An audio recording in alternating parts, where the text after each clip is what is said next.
Hello, everybody, and welcome to episode 51 of the Club Lorcana podcast. I'm one of your hosts, Jeremy Bertarioni. With me, as always, Dan Syed. Hello, hello. And we are in some new digs, new studio. Yep. And we got a little bit to talk about. This is the weekend of set championships. Mm-hmm. And you know I like to start the podcast every week with like a little bit of a snapshot of the metagame. What's going on? Yep. A lot of stuff is going on in the metagame. Mainly set championships are coming up. And what influence Worlds has on it. PPG was the last tournament that happened. PPG was the last big tournament. And I think if you look at those deck lists, you can see that like kind of there's the big three, which funnily enough fits into triple deck format. Mm-hmm. I think Yellow Steel is an extremely powerful proactive deck that a lot of people are playing. Mm-hmm. I think Blue Red is a deck that ideally, you know, if you're in a good spot, preys on Yellow Steel. And so that deck has risen to be, in my mind, the sort of like number 2 option. Mm-hmm. And then if you, according to some people that I've been talking to on my spaces and other places, Purple Green is a deck that comes around and just smashes Blue Red. So you got a little bit of a rock, paper, scissors there going on. And that's the big 3 of the metagame. Yeah, I mean, I think that makes sense on a base level. I mean, let's dive into it, right? There's 2 different versions of Blue Red. There are basically 2 different versions of Purple Green, and then there's 2 different versions of Amber Steel. Yeah, it gets a little more complicated based on those things. So it's like a triangle on top of a triangle, right? And you can get a lot of possibilities with that because not every time the combination that you expect goes on top. So for viewers, we should clarify, I guess, what are the 2 versions? So Blue Red, what are my 2 options? Items and DKP. Okay, and items characterized, of course, by sometimes having Maurice's Workshop. Maybe not always, but... I mean, Maurice's Workshop, Scrooge McDuck. Scrooge McDuck, that's items. 20 items. And then what are the 2 cards that let me know it's DKP? I mean... To me, I would say the whole deck's built around Maui Shark. Yeah, Maui Shark is number 1. But you could find an items version with Maui Shark. I mean, Merlin Carpetbag these days is... but I would probably say Maui Shark is number 1. Okay, and then if I'm Yellow Steel, what are my 2 options? Diggy Hole. Yep. Or Songs. Characterized by, of course, one has Dwarf Mine and Dock, and the other one has Aerial and A Whole New World. Yeah, but I think that a lot of the Diggy Hole versions are like kind of mutating. Yeah. And they're like starting to play less Diggy Hole stuff. And they started playing a lot of the song stuff, right? Like Vanessa, like they would play Lady into Vanessa and still play a long game Zeus, which I think is interesting because that is now creating a version that is much, much better against DKP. That makes sense. So you're saying that the new versions of Diggy Hole have a pretty good matchup against DKP, but how do they do against items? Bad. So there you go. That's starting to make sense why. So then are they bad? I mean, the thing about an aggressive strategy is they can beat anything. This is funnily enough. So what's going on in my life right now is I got the big Star Wars tournament at the end of Vegas. Yep. And I'm kind of stuck between 2. Do I want to play this like more controlling mid-range value strategy, or do I want to just like get really aggressive because the aggressive deck has a lot of free wins? Mm-hmm. How do you? So the viewer probably, I think it'd be good for you to say, how do you make that choice? If you're going into a tournament, when is it time to put the gas pedal down, and when is it time to get that value? What do you mean? So right now I feel like they're both good options. Yeah. So how do you know when to play the aggressive deck or when to play the mid-range and controlling deck, right? Well, it's all about the room that you're about to walk into. Oh, right. Okay. So you're going to a set championship, right? I think majority of people who are walking into their local set championship have an idea of what, like, you know, Timmy, John, and Ron play. Timmy, John, and Ron. So, okay, that's starting to make a little bit more sense. So if I suspect that everybody in that room is going to be on Diggy Hole, what should I be playing? It's the classic version of Diggy Hole? Maybe like 3 of the classic version and then 1 guy who's always got the newest deck. I mean, I would probably play items, Blue Red items, right? Because the card that I think that's like the most warping to most games, like a lot of game states, is Pete, right? Like I think that if I'm playing DKP style and I'm like got like they've played this aggressive game plan. I don't want to feel like, okay, I'm about to play my 7th ink and I can't play this Be Prepared, which is going to put me back into this game because they timed their peat perfectly, and their aggressive start was real. Or if they have 2 peats, like I won't be able to sing a Pirate's Life. My Maui Shark kind of doesn't do anything anymore. Exactly. There's a lot of times where peat can really put you up against it. So now let's talk a little bit about green purple. This is a special shout out. This is Justice, Lorcana Justice's deck of choice right now. What are the 2 versions there? Well, there's a heavy discard version, and then there's a evasive version. Okay. And then third is Justice's version, I guess. And Justice's version is characterized by not playing Diablo. Exactly. It's an extremely character-heavy version. It tries to get to the ground faster. His claim is that deck can't lose to blue-red in a million years. Well, it's actually not about beating blue-red, right? I think that all 3 versions have a good... Well, yeah, I would say still all 3 versions have a good matchup against blue-red. So that's not even the right question. Right? The right question is, okay, how is my matchup against steel? He says all 3 versions are bad against steel. And I would say that's the majority of the format, right? Like if you look at the way Worlds went down, right? Like let's say it's not even me that's going to say it, but other people have noticed that the steel decks were banned a lot. Yeah. Right? Like they might have watched coverage or they might have heard any of the other Worlds competitors talk about why they were banning steel so much. You have to ban steel. And so I think that majority of people will catch on to that, the ones that you care about beating. And so steel is going to continue to be the most popular thing. And if steel is the most popular thing, then why would we be considering playing green purple? It's like you said, it's all about knowing the room that you're walking into. If this is the metagame that you're pretty familiar with and you have a bunch of, and this is actually true in a lot of rooms in Atlanta, it's a bunch of blue-red players. We got Kevin, we got Q, we got Alex Hudson. These are all people that are like playing blue-red no matter what, basically. I mean, most of our rooms have not been blue-red. Most of our rooms have been red-purple.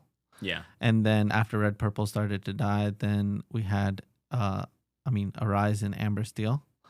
But, and a bunch of steel strategies like green steel, right? Like, remember we were playing a bunch of green steel mirrors the entire time. Oh, I would say blue-red was always like Q's favorite deck, but I wouldn't say it was Kevin's favorite deck. Kevin top forward with green steel, and then now Blurple. He's been playing Blurple. Exactly. So I don't necessarily see where that lines up. I do think that if there was a deck that was hated on the most by our community, it's probably Diablo.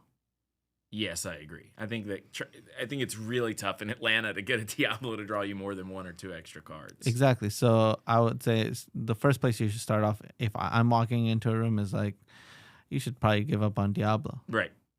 So the purple-green deck with no Diablos is the purple-green choice in Atlanta. Okay, then now you're walking into a bunch of steel decks. So let's talk about, what if I wanted to break out of this dichotomy? This has actually been a really good episode so far. We're like getting into the metagame. We've been talking about like traveling a lot and the events that we're playing in and what happens or whatever. This is like the first time in a while on this podcast that we've gotten to really get in there on the metagame. Yeah, the game is all about, the game is kind of wide open right now. I agree. So I was about to say, what if you wanted to jump out of this sort of trichotomy of yellow, steel, blue, red? What are some other options that a player might have? For example, we mentioned Kevin's on Blurple. So we know that Blurple is an option. I will say Blurple has a pretty bad yellow steel matchup a lot of the time. I agree. And it can be pretty rough. The card Finders Keepers, to me, I'm looking at a frame of, if Finders Keepers is a good card to be playing, I want to play Blurple. Yeah. And sometimes it is. Right now, it doesn't feel like one of those times. The thing I don't like about Blurple is I think it's like always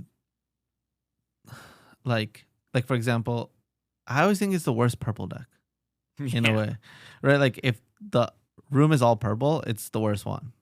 You know what I mean? Like I think that it lines up bad against red purple because red purple gets to dictate when the wrath happens. Red purple was a terrible matchup. And I think that DKP's version is basically like a blue red version of red purple. For some reason, I was beating DKP's version a lot, just having like answers to a lot of their threats. Yeah, but I would say that they started playing some cards that allow them to keep up with our card advantage, right? Like that was the whole thing at Worlds. It's like, can you build a DKP version that can you build a blue red deck that can keep up in card advantage with the other decks? So something like Carpetbag really makes my life a lot harder because now I'm playing Finders Keepers, but over the course of 3 turns, they actually drew, 6 cards. But I would say like Jeremy's specific version plays Ice Spikes. Yeah. So you could probably shut that down pretty hard. That's true. That would be really funny to be like, oh, Carpetbag, let's keep it tapped. Which is cool, but at the same time, that's basically like a sideboard war that's in your main deck. Yeah, the thing about Lorcana is sideboard in the main deck's fine because Ice Spikes is an inkable card, so I don't feel that bad. And they have a lot better card selection than you do. So I think that they find Carpetbag way before you find Ice Spikes. And Definitely. so you're relying on having one. Like finding your one copy it's like a needle in a haystack. How many Carpetbags are they playing? They're playing one, but they're playing Visions. Yeah, but I'm playing Finders Keepers and Genies. Yeah, I'm just saying that that is just happening later on in the game. If they want that to be a part of the game, it can be. Ice Spikes has never been that bad, by the way. Every time I play it, I'm like, this card was fine. Totally worth playing. No, I mean, it was my suggestion. I don't think that it is a bad card. Well, I own a foil one, so think about that. I'm really happy about that. Let's do, talk to me about some of the other decks, right? There's a purple-red Evasives deck. It's Atlanta, so you got to assume some people are bringing the purple-red cards. Yeah, but I assume those people lose in the first couple of rounds. Okay. Yeah, right? I don't love it. Like, Kendall's probably the only one that makes it farther, and I think Kendall's been on a journey to play other strategies, and I think that is a important journey, and I think that so I don't even think you can expect the best red purple player that would be in the room to be on that deck.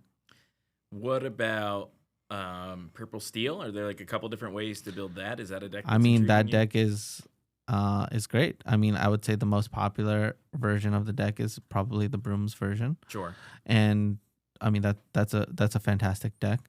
I think that I think that blue red has a good matchup against it unless they get the Pete and repeating situation going.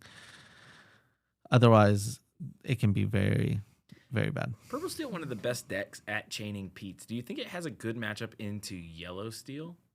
I think it's die roll dependent. Really die roll dependent? Oh, I hate that.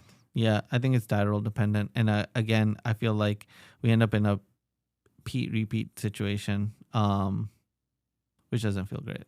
Are there any decks I'm missing? I feel like we haven't touched on green steel at all, but we did touch on it's a really bad time to be Diabloing somebody. Mm-hmm. Maybe, though, the Prince John is good. There's also some yellow steel variations, right? This is another deck that really has 2 directions you can go with it. There's Turnidogs, which I feel like is pretty bad into steel decks and pretty excellent into most other decks. Mm-hmm. And then there's yellow-green discard, which I feel like is a little bit of in my mind, a casino-style deck, meaning I think that if you draw the best cards in your deck whenever you need them, you kind of have a good matchup against anybody, but you could also draw a bunch of nonsense that doesn't do anything, right? Yeah, but that was in a world where steel never existed. But how does steel affect that deck if you're mostly sticking ward threats? I think that, well, it's about the timing, right? So, like, for example, if you're playing Amber Steel and you went, like, Lady into Piglet and then you play a Pete right after that. Oh. Then your Muses is not doing anything, right? So Timely Pete just puts you in the hole. Wow, Pete, a metagame defining card. Exactly. Should they ban it? I mean, it's coming to the next set. I initially thought that when Pete first came out, I actually thought it said you can't play songs. No, it's actions. And I think that if it was songs, then I think it would be good. Right? That distinction allows you to play certain cards and not other cards. Like Be Prepared, you can't play it. Right. You can't play Under the Sea. But I mean, you can still play Brawl. True. And I like that distinction. And I think Pete wouldn't see as much play, but I think it would still see play in like Diggy Hole, right? Like these aggressive strategies. I think early on in Lorcana, control decks were running rampant. And I think that Pete came and said, "Stop. I can break it for the aggro decks, you know?" Let's pretend that you weren't flying to Puerto Rico to spend time with your wife this weekend and that you were playing in a set championship. Mm-hmm. Since you're not playing in championships, we're in a rare position where you're not giving up anything by saying what you would play right now. So what would you play in the set champs? I would play blue-red items. Oh, I didn't expect that for some reason. Yeah, I'd play blue-red items. I think that it's an inconsistent deck in a best-of-1 format, but it's a really consistent deck when it's a best-of-3 format. You get to play Visions. Yep. No, I wouldn't play Visions. You get to play Maui Shark. I wouldn't play Maui Shark. I think I'm confused about red-blue items. Yeah, I would play red-blue items. I think that I just don't want to play the Pete game. Makes sense. And that's the deck that says I can still like kill all your guys, and Pete doesn't really do anything. We saw this in Worlds where Mo Shamblin heroically drew 2 big Sisus and put his opponent on a 1-turn clock and won the game. Yeah, I mean, that is, yeah, I mean, I love items. I think it's my favorite deck right now. So if you're playing items, what are the decks you want to see the least? Green Steel. Green Steel's rough. What about DKP's red-blue deck? That was rough sometimes in testing. Oh, yeah. I mean, that deck is definitely tough, so I would probably be angling to beat that deck. Things like Let It Go's Hades pretty good against that deck. Hideaway's not that bad because you do have a bit of a problem with McDuck Manor. Yeah, I mean, I would play Maui's Hook.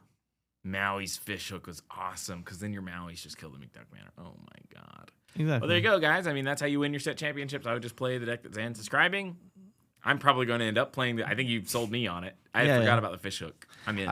I just don't want to play the game everybody else is playing. And I had that realization when we went to, well, you didn't go to, but I went to SSG. Yeah, well, I was busy. I know. And I basically, on Saturday, they had like a 10K, right? Was it 10K? I don't remember. Anyways, I played Green Steel, and yeah, I mean, I think I finished 7-2. SSG tournaments want to make me want to pivot onto this new topic of like, I feel like when the DLC announcement came out, we were all kind of in despair. But now, as card players, we're like eating pretty good, right? The owner of SSG was like caught saying like, if Charlie's announced a 50K, we got to have 100K. You know, I agree with you. Let me just finish. I had this realization where I was playing Green Steel in that tournament, finished 7-2, which was a great record. But I felt like the Pete game was just kind of a little bit of a gamble. Sure. And then the next day, I came with blue-red items in the 5. And they had a high roller 5K tournament. I ended up winning that tournament with blue-red items. And I basically ignored Pete's. Yeah. And I just liked the feeling of ignoring that effect. Yeah, ignoring Pete's good to do, especially because if you're playing against Purple Steel, they can chain Pete's. There's just like all kinds of annoying things going on that you circumvent, and you get to play Susu, which in my mind is a really powerful card. Yes, it's good with Dime. The insane thing that's about to happen is we're getting so many amazing tournaments. Let's talk about the first one. Yeah. CCS. Not the first one. I'm not saying that it's the first one, but it's our hometown. I'm excited about the CCS events. Yes. Pretty much every 2 weeks after a set releases, they're going to have something like a 25K. Oh my God. Yes. This also contributes points to a leaderboard. So even if you get 128th, that's 5 leaderboard points. Yep. Additionally, that all feeds into a 50K invitational in October of 2026. Mm-hmm. kind of like the SCG series a couple of years ago in Magic the Gathering, except all of them are located 15 minutes from where I live. That's insane. That's so awesome. It's so crazy, but that is uniquely good for us. Although Atlanta is typically a pretty good place to travel to in terms of Cost. accommodations. I heard that everybody that listens to this podcast can just stay with you. No, they can actually stay with you. They can stay with Nathan. Nathan's got that basement. If you set up some cots in there, he could house 30 people in there. I feel like easy. that's some type of humanitarian violation. We're card game players. They don't let us eat lunch. We're already like in the trenches when it comes to humanity violations. Oh man, yeah. I know a lot of people don't like lunch, but I think lunch is really powerful. I'm gonna tell you why. I think lunch in these card game tournaments is great. You know why? Because I feel like, let's say we go have lunch and we come back, I'm always like ready to go, and I feel like my opponent is like about to fall asleep. Well, you and I have talked about this a lot. It depends a lot on what you eat. If you have a hamburger or whatever, you're going to fall asleep in your next round. Yeah. That's why I got so excited about 10 fish for a little while, because I was like, I think this is it. Mm-hmm. I think if you eat 10 fish and you get high protein, low calories, and your next round, you're like ready to kill. So in our next episode, can you bring some 10 fish and we eat it on the podcast? Yeah. That's like a popular thing to do on TikTok anyway. It is? Yeah. You know, I don't have TikTok, right? I do know that. I used to have TikTok like as a necessity for professional stuff. Yep. I haven't deleted it off my phone. I don't open it very often. When I do open it, I mostly just see 10 fish videos. So I'm pretty excited about what happens when I open up TikTok. Yeah. Yeah, I can bring some. I can bring the one that I gave to your dad That he liked. that he really liked. Yeah. I just feel like you would also like it. I remember originally was going to give it to you, Yeah. but you like dilly-dallied or whatever, and I was like, whatever, dude. I'm just gonna give it to your dad. All right. So it can be our, next episode thing. Next episode, we'll review a can of 10 fish. Okay, we could just do that like every episode. The problem is are we derivative? Because at that point, I feel like I'm just doing whatever like Kyrick is doing on TikTok. Who is that? He's a 10 fish reviewer on TikTok. I didn't even know that. Right, you don't know that, but I know that because I'm watching TikTok. I'm videos on basically TikTok. inventing the 10 fished meta on YouTube. No. What I'm saying is it's already been done. It's okay. I'm down to follow that guy. What's his name? Kyrick. Kyrick. Cool. He does like Wes Anderson style opening, warm lighting. Like No, we're not doing that. We're just going to open it and eat it. we can turn some warm lights on, eat it with chopsticks or whatever. All right. So basically, right now in contention is like, what is the best tournament food? And I love the blueberry Belvita. Blueberry Belvita biscuits are really good. At my last tournament, I actually had it there. I was talking to a guy from California who was like, our local game store started stocking them, and then before Lorcana tournament, we always just buy all of them. That's awesome. Yeah, and he was like, because of you guys, our local game store stocks Belvita blueberry biscuits. I think those are my number one still. I'm like, I want to test out the fish. What I'm afraid is of fish breath. So I'm probably gonna pair it with like a gum and see if it works out. If I feel like I have nasty breath, then I think I'm gonna pass. But I'm down to try it. I want to see how I feel.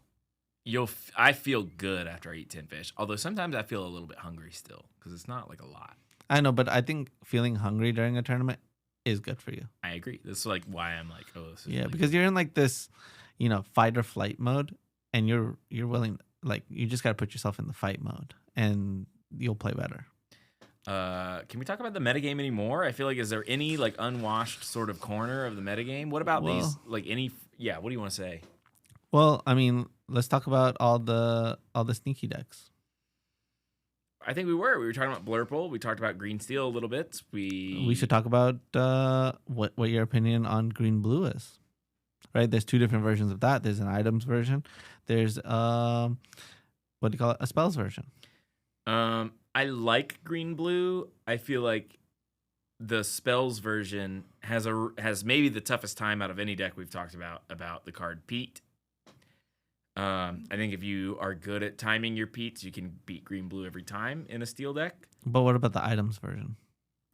Items version, does it care about Pete? No, I would say almost not at all. Mm-hmm. It's also pretty tricky because once the item version gets going, it can kind of never lose to red blue because you're basically able to draw your whole deck and cycle all these Radigan's traps and burn them out with a Tamatoa and a Lucky Dime in a way that's really tough for them to interact with. Mm-hmm. They're losing like maybe 4 or 6 lore a turn pretty easily. Consistently, yeah. Yeah. I mean, we did a lot of that testing for Worlds. I was playing items, and we both kind of like immediately recognized like what was going on. And it's like, yeah, I'm going to Radigan's trap you twice every turn and do some other stuff, get some cards in my hand. And eventually I'm going to have maybe 20 items in play and just get you that way. Mm-hmm. Is assuming that like my Oswald is never quested. Although when you don't get to just ban steel decks, your Oswalds are no longer these like free, insane value generators. That's what I think.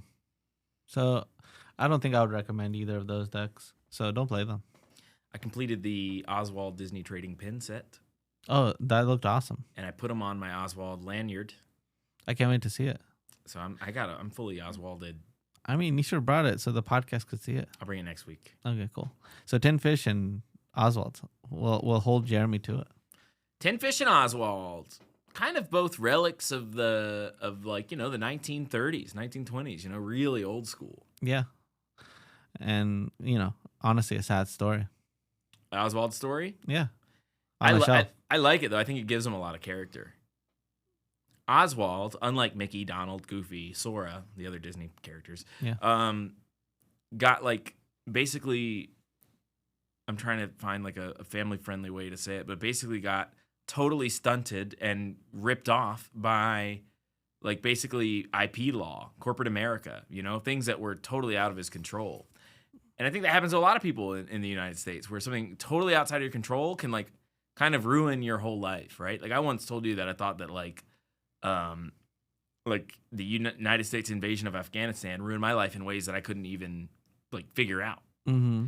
Oswald's in the same boat as me. He's like, oh yeah, dude, it's rough. You get hit sometimes. It's about getting back up again, keeping a smile on your face. That's what Oswald's all about. Well, I mean, I would argue that Oswald wasn't chosen by the people. If he had the numbers, then Disney would have put in any amount of money to make him a star. But he's pre anybody being chosen by the people, right? Mickey wasn't even around then when Oswald was doing his thing. Mm-hmm.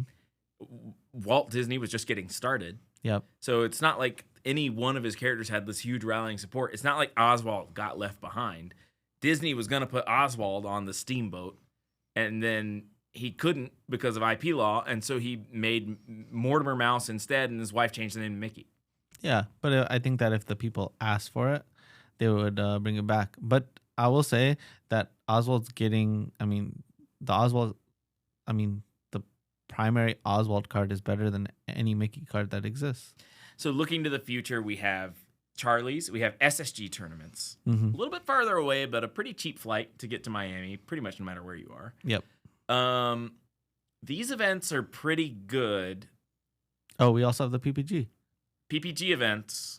Yep. Which are, in my 15Ks. mind, the third most important one. I'm going to go to any Charlie's and then any SSG and then any That's PPG. based off of our location for sure. Yeah, 100%. But if it wasn't for our location, I think that they are equally as important. I'm going to try and get qualified for all three. We're already qualified for CCS. No. The Invitational. We're qualified for SSG's invitation. I mean SSG. My bad. Nobody's qualified for CCS. Yeah, no one's qualified for CCS. But you get a pretty good shot if you do well in the Charlie's events. Yeah. And they reward consistency. So I kind of feel like you're going to be able to qualify if you just like go to all of them, top 32 every time, get your bread and butter finishes. You're in for the Charlie's event. Yeah. It does feel kind of weird. I feel like I'm like pressing the start over button really hard. Oh, you're saying there's no on-ramp to anything after. So you like got to Worlds and now you and me are sitting, we're in the same seat right now. I mean, yeah, we both have equal chance of getting to Worlds next year. Yeah. I mean, I didn't make a lot, but besides that, yeah, I mean, in terms of qualifications, I mean, I got basically no advantage, right? Like, I was like, okay, let's say the CCS thing is happening.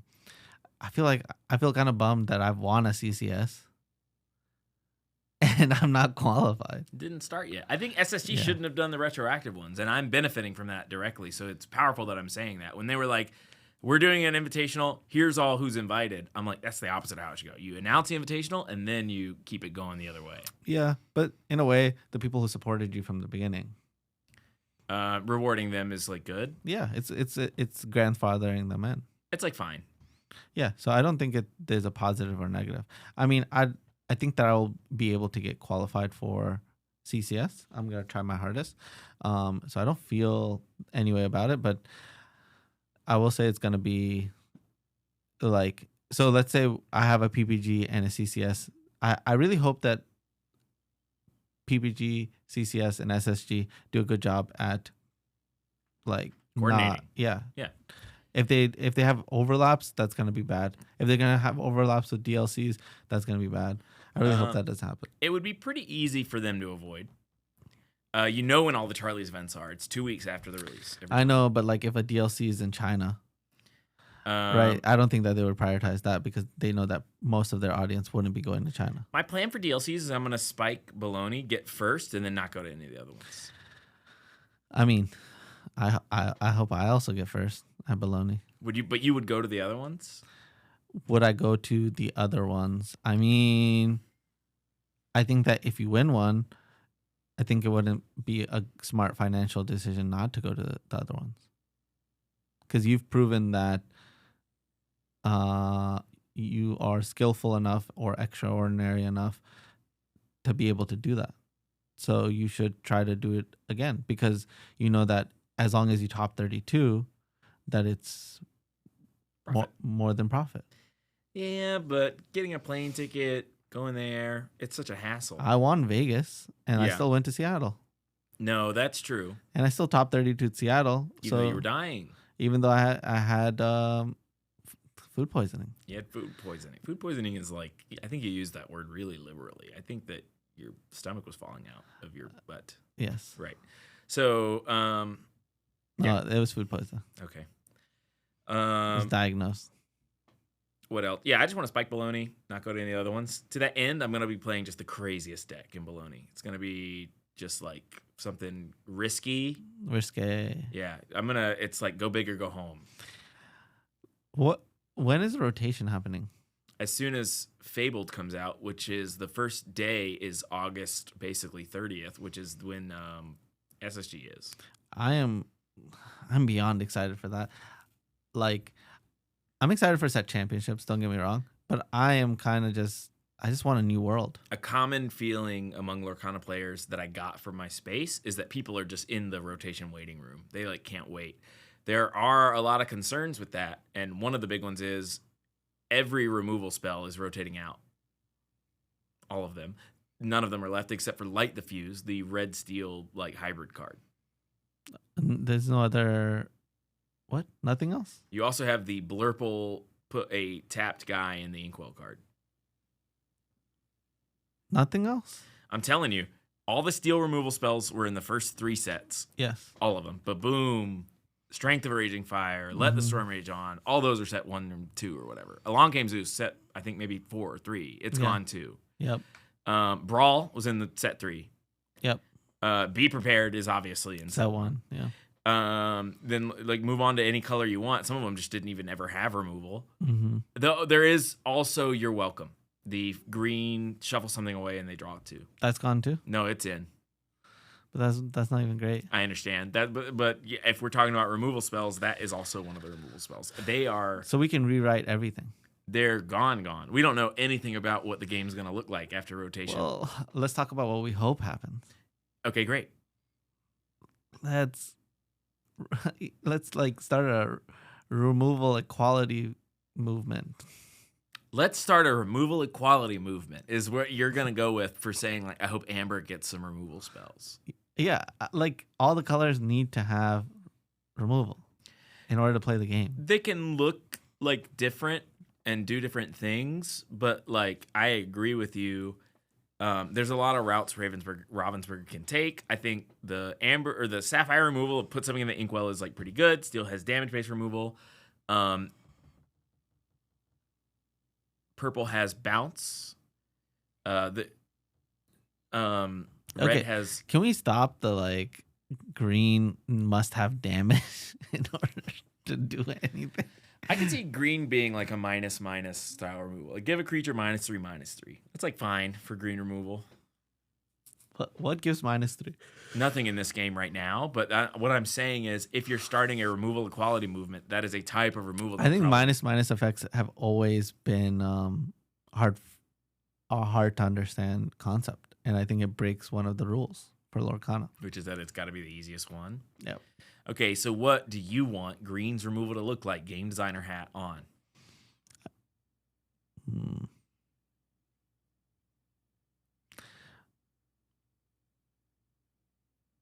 They obviously can't just have banish.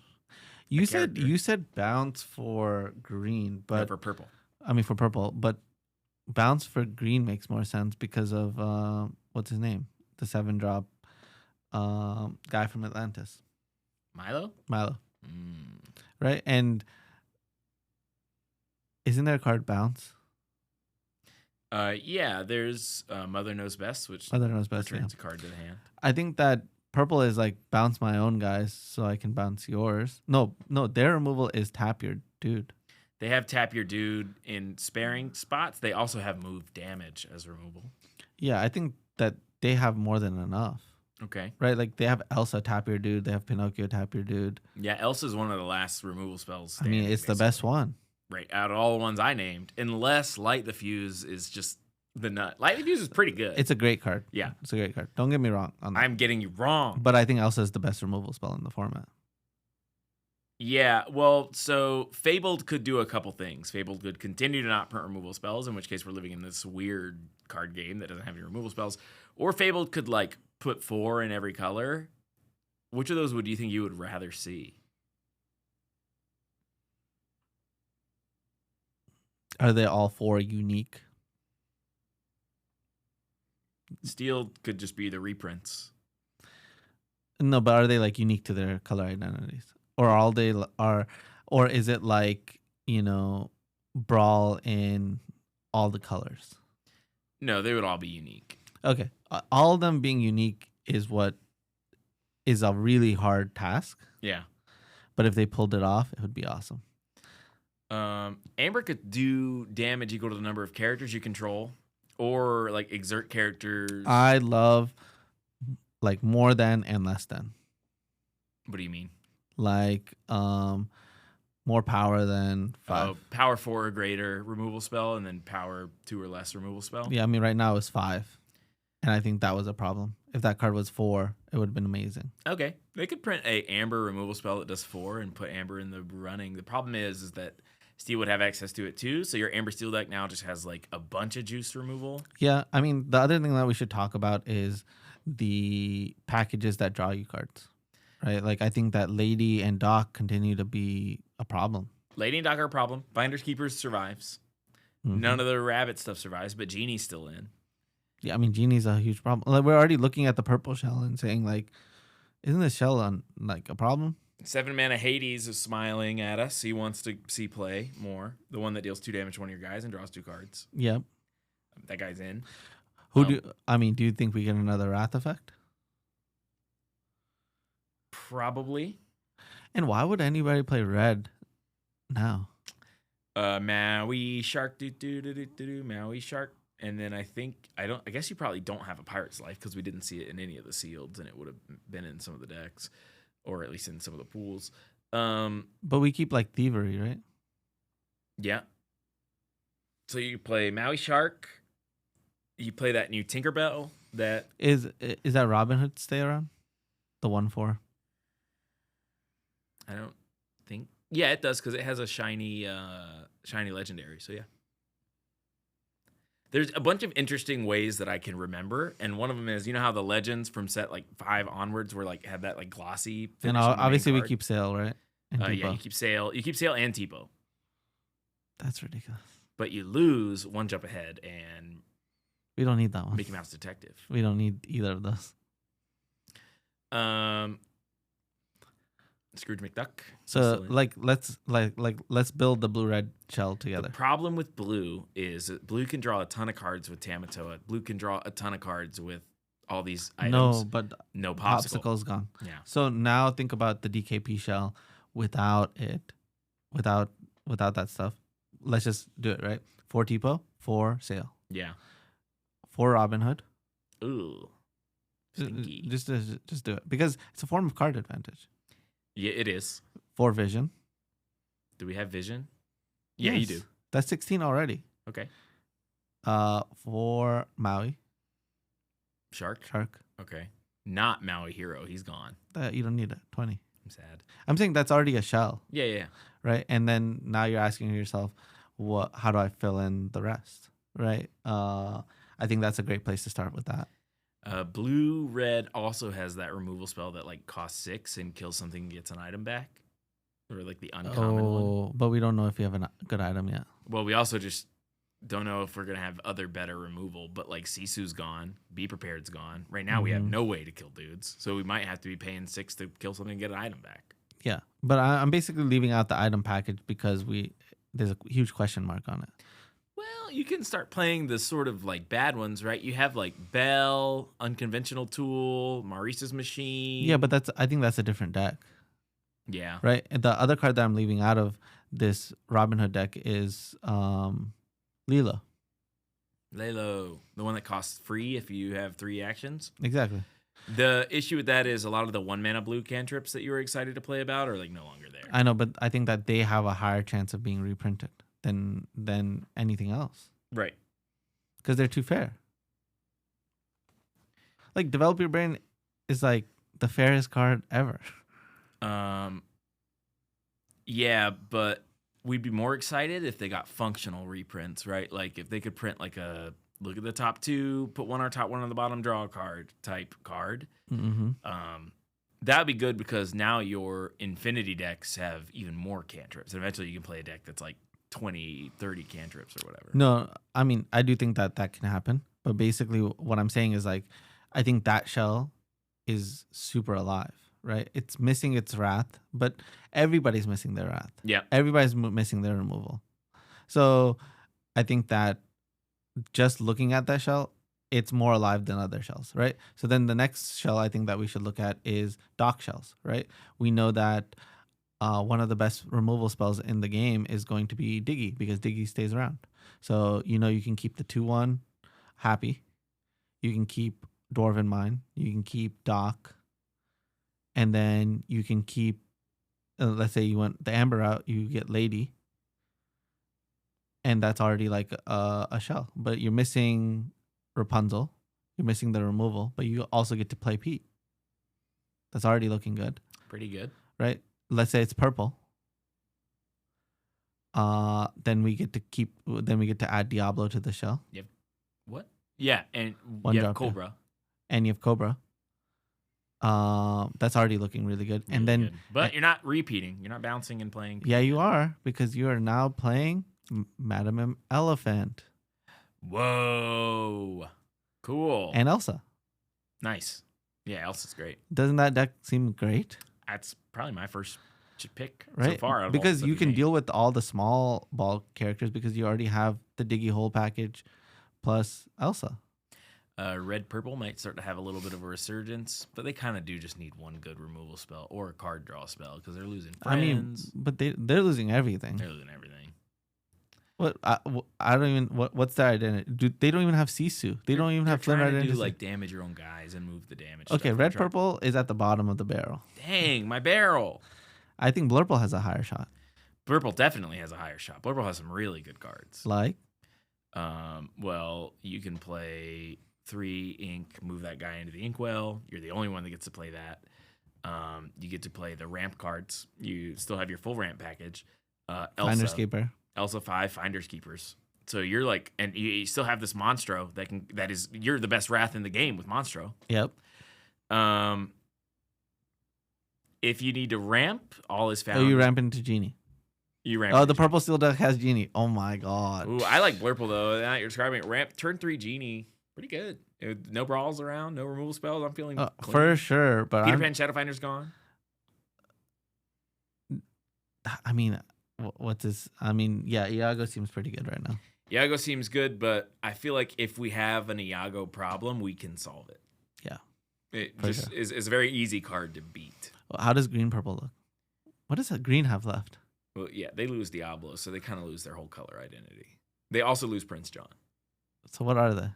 They're like some kind of new thing that It's a cares a lot about pirates. Oh, it's gonna be all pirate synergy. It's gonna be all pirate synergies. So green went from like one of the best colors to. Hopefully, you like pirates.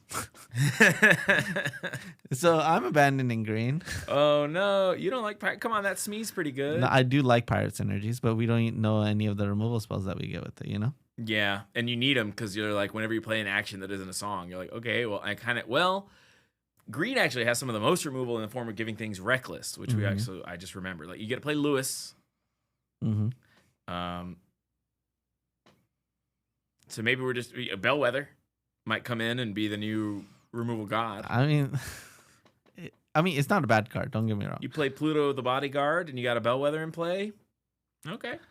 I just described a purple steel shell and a blue red shell and a blurple shell, and we're saying Mayweather.